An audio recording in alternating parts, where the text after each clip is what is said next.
country. Last week we discussed the importance and the relevance, the role of young people in South Africa's contemporary politics, as well as their role in governance, in parliament, and in other spheres that pertain to the governing and the politics of the country. Now today on the Unisa Radio Debate we discuss the relevance of SRCs in institutions of higher learning. For decades, SRCs have been seen as advocates for student rights and aspirations. Student organizations and their presidents have been given the responsibility to sit in boardrooms with university management discussing and deciding the future of people, or young people, who pin their hopes on their peer leadership. The power then given to these young leaders can either make or break a student's academic life. This goes to as much as putting an academic calendar to a standstill. In recent years, most universities have been sparked by a violent protest and strikes.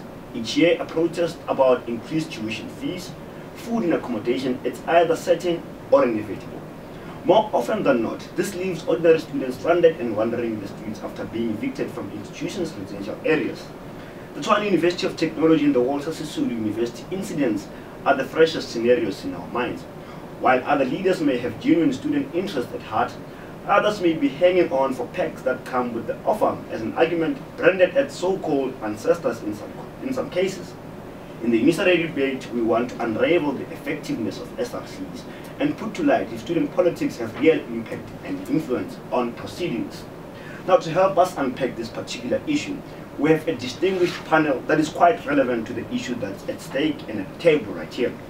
We have Professor Sipho Seepe, who is a political scientist and a political commentator of note, who will be giving us insight as far as these issues are concerned today in the studio. Good day and welcome to the show, Professor. Good day, sir. We also have the president of the central president of the Rhodes University of Technology, is Mboniseni Dladla. Mr. Dladla, good afternoon and welcome to the Unisa Radio Debate. Thank you. And also in the studio we have our very own SRC member, who is Mpho Morolane from the Unisa SRC in the central in the studio. Good afternoon and welcome to the Unisa Radio Debate. Afternoon and thank you for having us. Not only do we have the three guests in the studio, but we also have two gentlemen on the line. We have the president, the deputy president of the University of Cape Town in the external, that is Mr.Lwazi. Mr. Somya, good afternoon and welcome to the Unisa Radio Debate. And we also have Bense from the University of the Rhodes University SRC. Good day and welcome to the debate. Let's discuss this issue. Gentlemen in the studio, Prof Seepe, I'll start with you. For many years we've discussed the issues of student politics and management, how they handle these issues. How seriously do you think university management takes student politics? Well, let's start first with the obvious question that you opened with, whether there is a role for student representative council. And the answer is yes.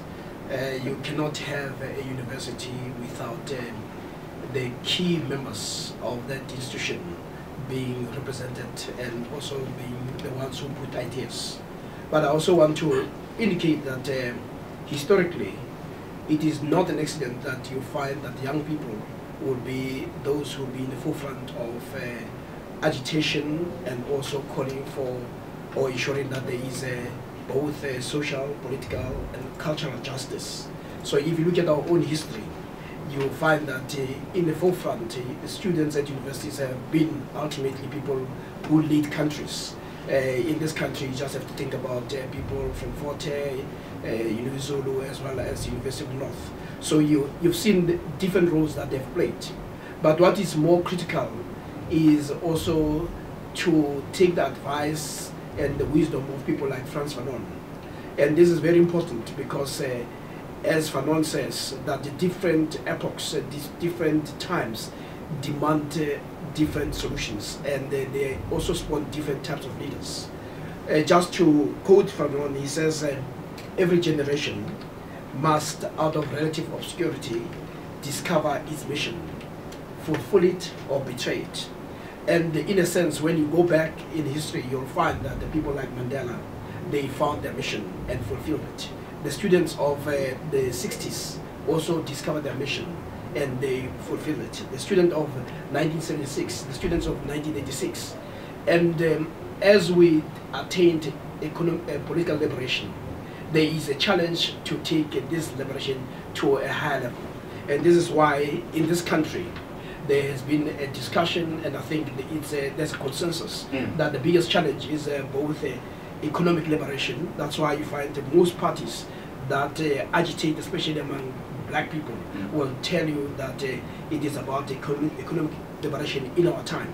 So there is I want to emphasize this, mainly to also to underscore that in as much as we may have perfected the art and the discipline and the approaches of political liberation, when you deal with economic liberation, you will require different skills, you will require different approaches, you will require different ideas. So the challenge that is facing the young people today at universities is to craft new strategies, new perspectives, new ideas to be able to deal with economic liberation. Simply using the ideas that took you to becoming politically liberated may not wash.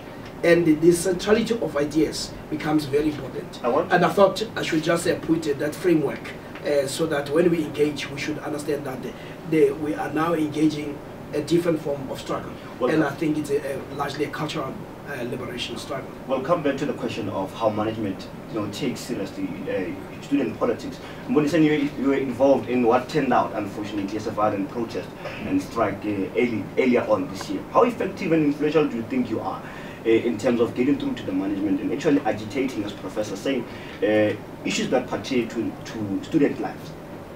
Oh, thank you very much. Well, I think for me, for one to go through management, obviously, it will have to be a process of engagement. Now, during the process of engagement with management, it is upon them through their arrogance whether to agree with student leaders or not.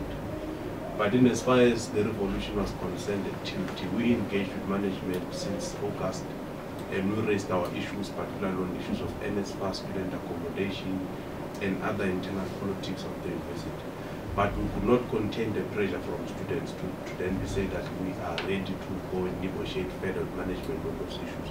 Now, the only solution or the only language management understands, unfortunately, is the one of students going to the streets. So we had to speak to them through that language. They tried to understand, they called us to a meeting and they resolved those challenges. So to me, it would mean that it's either management understands the language of protest, or they don't want to understand the language of intellectual engagement, because student leaders do have the necessary intellectual capacity to engage and provide solutions to these challenges. But when we provide solutions and they're not taken seriously, therefore means that we need a more relevant approach, and I agree with the Prof that we must discuss the approach. I want to bring in Brad in Grahamstown. Your universities are not so prone to violent protests. Is there something that you're doing differently that perhaps other universities could learn from you, the likes of TUT or other universities? What are you doing differently? I mean, every university and every town, every city you live in has a different context.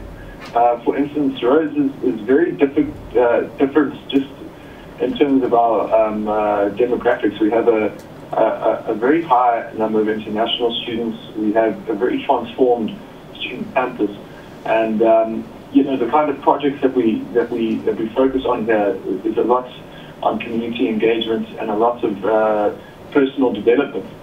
And it's not a question of what are we doing differently. I think it's also just different challenges that face every university. Here at Rhodes, we have a very small campus. At the same time, we have a lot of facilities available to us. We are very fortunate for that. And I think that a lot of things that happen on different campuses are not necessarily misguided, but we could be using those to challenge where we really need to challenge, and that's at a government level, especially at the Department of Higher Education and Training, where the is being spearheaded from there. There's not a lot that a university can do when it's being led in a different direction from the government's direction, and that's just my personal feelings. But I mean, the way that Rhodes is different. It's just our context and our composition, really. So it's very difficult to answer that question in terms of what we're doing differently. But yeah. Lwazi, your university is not always, you know, also sparked by violence or any protest of some sort, but there are issues that have been reported going down in the University of Cape Town. Are you different from TUT? Do you see yourself different from Rhodes? Are your aspirations and situations different, and therefore that's why you don't have violence, or perhaps issues that are reported on a daily basis that like we see in other institutions? I think the major issue that is very central in all issues pertaining to universities and SRCs in particular is the issue of cooperative governance. Once there's a failure in cooperative governance, that is when you get situations such as student protests, students actually going to the streets and taking up management. However, if the situation where there is cooperative governance, like most former elite white institutions there is currently, then and only then will you find a situation where there are problems raised, and then only then the battle of ideas can happen. However, if management is not taking students seriously, you get situations such as what happened at TUT and DUT. And I think at UCT, we are currently on a tipping edge because there is this notion of cooperative governance, but this notion of cooperative governance is not operating correctly. And therefore, students are bereaved concerning this, but there are further engagements because the strike should be the last resort when the entire notion of cooperative governance fails completely.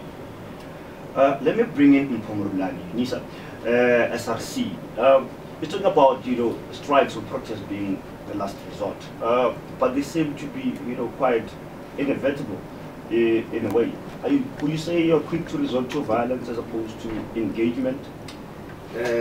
Thanks. I think in this country we have two types of universities.